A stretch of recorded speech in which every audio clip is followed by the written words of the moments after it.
สวัสดีค่ะเจ๊จอย CPN Car Center ค่ะวันนี้นะคะเจ๊จะพาทุกท่านนะคะมาชมทั้ง3สาขาของเจ๊นะคะเดี๋ยววันนี้เจ๊จะพาไปชมนะคะด้วยรถคันนี้นะคะตัวนี้เพิ่งมาใหม่เลยค่ะเป็น Revo เครื่อง 2008 ค่ะตามมาเลยค่ะเอาเลยนะคะตอนนี้ถ้ามาจากแยกเสมิงนะคะร้านเจ๊จะอยู่ฝั่งซ้ายมือค่ะอันนี้เรามาจากแยกเสมิงนะคะจากแยกเสมิงจะมาถึงร้านเจ๊ประมาณนะคะ2 กิโลเมตรค่ะแล้วเราก็จะผ่านนะคะตลาดนะคะถึง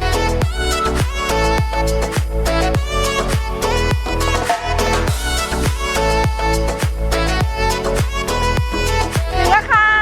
สาขา3นะคะหน้าหมู่บ้านขนเวียงหางดงค่ะใครที่มาจากแยกกองทรายนะคะจากแยกกองทรายร้านเจ๊จะอยู่ฝั่งขวามือนะคะถ้ามาจากแยกเสมิงร้านเจ๊จะอยู่ฝั่งซ้ายมือสังเกตนะคะหน้าร้านเจ๊จะมีรูปเจ๊อยู่หน้าร้านแล้วก็มีภาษาไทยใหญ่ที่อ่านง่ายด้วยนะคะเราจะไปสาขา3กันต่อนะคะตอนนี้เราอยู่ที่แยกกองทรายนะคะเส้นนี้จะไปผ่านหางดงแล้วก็จะไปผ่านเส้นแยกเสมิงได้นะคะ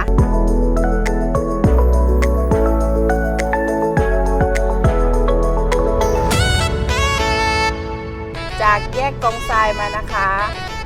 มาประมาณ2 กิโลนะคะเราก็จะเจอสะพานนะคะขึ้นสะพานมาเลยนะคะ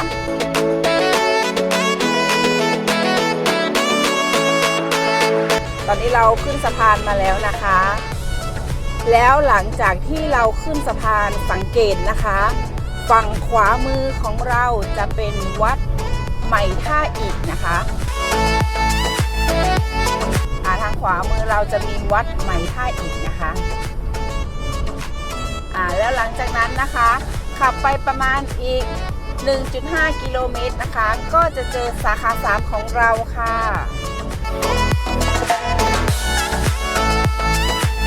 หลังจากที่เรามาจากวัดใหม่ท่าอิฐนะคะสังเกต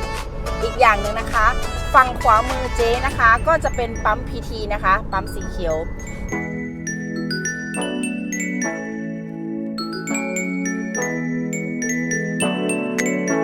สังเกตร้านเจ๊จะอยู่ฝั่งขวามือค่ะถ้ามาจากแยก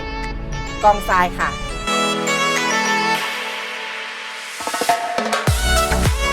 มาจากแยกกองทรายนะคะเราก็จะมายูเทิร์นนิดนึง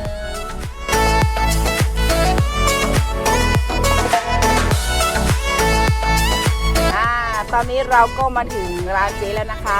แยกกองทรายพอยูเทิร์นเสร็จนะคะฝั่งซ้ายมือก็จะเป็นร้านเจ๊ค่ะสามารถมาได้2 ทางค่ะ1มาจากแยกกองทรายร้านเจ๊จะอยู่ขวามือนะคะถ้ามาจากแยกเสมิงนะคะร้านเจ๊จะอยู่ฝั่งซ้ายมือค่ะตอนนี้เรามาต่อด้วยสาขา2นะคะถ้ามาจากแยกนะคะจากแยกต้นเปาพัฒนานะคะหรือแยกหลุยนะคะเส้นที่เจ๊มานะคะมันก็จะไปทะลุถึงเส้นหางดงนะคะเส้นหางดงสาขา3เจ๊เนาะแต่ถ้าซ้ายมือเจ๊นะคะก็มาจากในตัวเมืองนะคะในตัวเมืองเชียงใหม่นะคะถ้าอยู่ฝั่งขวามือเจ๊นะคะก็จะเป็นสายสันกำแพงนะคะอำเภอสันกำแพงแต่ตอนนี้เจ๊มาจากเส้นหางดงนะคะเจ๊ก็จะขับตรงไปนะคะพอขับผ่านไฟแดงมานะคะจากจุด4 แยกนะคะจะไปที่ร้านเจ๊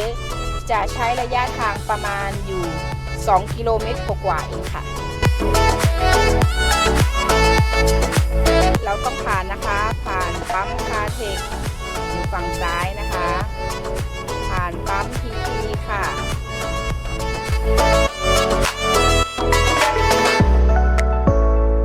แล้วจุดสังเกตอีกอย่างหนึ่งนะคะก็คือฝั่งซ้ายมือนะคะข้างหน้านะคะฝั่งซ้ายมือของเจ๊นะคะจะเป็นวัดกู่ม่านที่พี่น้องไตเราชอบมาทำบุญนะคะสังเกตนะคะไปอีกนิดเดียวนะคะ200 เมตรก็จะถึงร้านเจ๊แล้วค่ะสังเกตฝั่งขวามือเลยค่ะฝั่งขวามือนะคะจากหน้าวัดกู่ม่านนะคะหันมาทางฝั่งขวามือร้านเจ๊อยู่ฝั่งขวามือนะคะแต่เราต้องไปยูเทิร์นนิดนึงนะคะยูเทิร์นประมาณ50 เมตรค่ะ จ๊ยูเทิร์นมาเสร็จนะคะ สังเกตก่อนถึงร้านเจ๊นะคะ ก็จะเป็นร้านอาหารนะคะลาบปลายายล่านะคะ ตอนนี้เรามาถึงแล้วค่ะ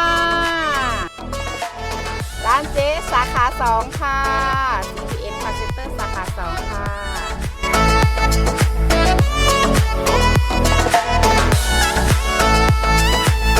ถ้ามาจากท่ารั้วนะคะสังเกตแล้วก็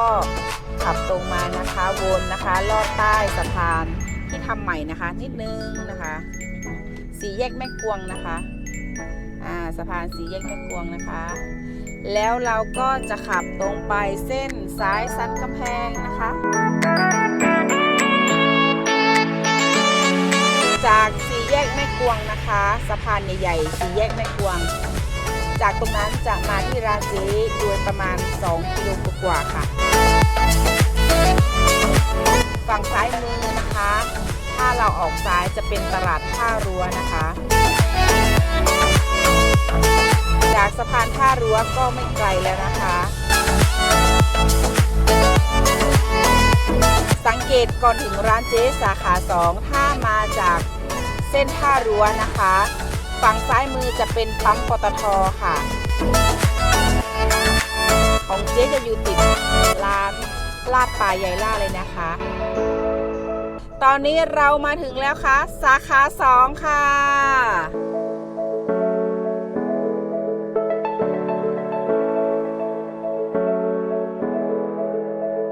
ตอนนี้เราอยู่ที่สาขา2ค่ะ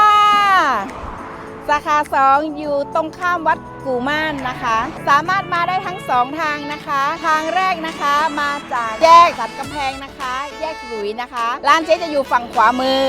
ถ้ามาจากเส้นท่ารั้วนะคะร้านเจ๊จะอยู่ฝั่งซ้ายมือค่ะ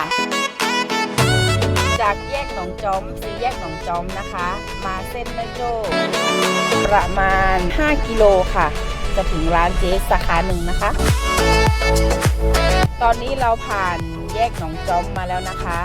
มาเส้นแม่โจ้นะคะมาเส้นแม่โจ้อันนี้จะเป็นสายหลักเลยนะคะ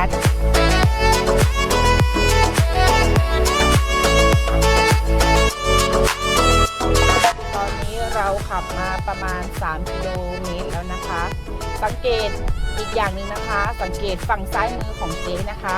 จะเป็นปั๊มปตท.ค่ะจากปั๊มปตท.นะคะเราจะขับไปอีกประมาณแค่ 1.8 กิโลเมตรค่ะก่อนถึงร้านเจ๊นะคะจากปั๊มปตท.มานะคะก่อนถึงร้านเจ๊เราจะขับผ่านนะคะยูเทิร์นนิดนึงนะคะฝั่งขวาจะเป็นยูเทิร์นนะคะเราขับผ่านมานะคะก่อนถึงร้านเจ๊นะคะใกล้ถึงแล้วนะคะสังเกตฝั่งขวามือจะเป็นเบทาโกนะคะตอนนี้เรามาถึงแล้วนะคะฝั่งซ้ายมือเจ๊นะคะจะเป็น CPN Car Center นะคะสาขา1ตอนนี้เราอยู่ที่สาขา1แม่โจ้นะคะมาได้2เส้นทางนะคะเส้นทางแรกถ้าลูกค้ามาจากแม่ริมนะคะสังเกตนะคะจะผ่านมา2ไฟแดงจะเลยหน้ามหาลัยแม่โจ้มานะคะร้านเจ๊จะอยู่ฝั่งขวามือนะคะลูกค้าต้องไปยูเทิร์นนิดนึงแต่ถ้ามาจากแยกหนองจอมนะคะจะผ่านตรงจุดนั้นมาประมาณ5 กิโลนะคะร้านเจ๊จะอยู่ฝั่งซ้ายมือค่ะ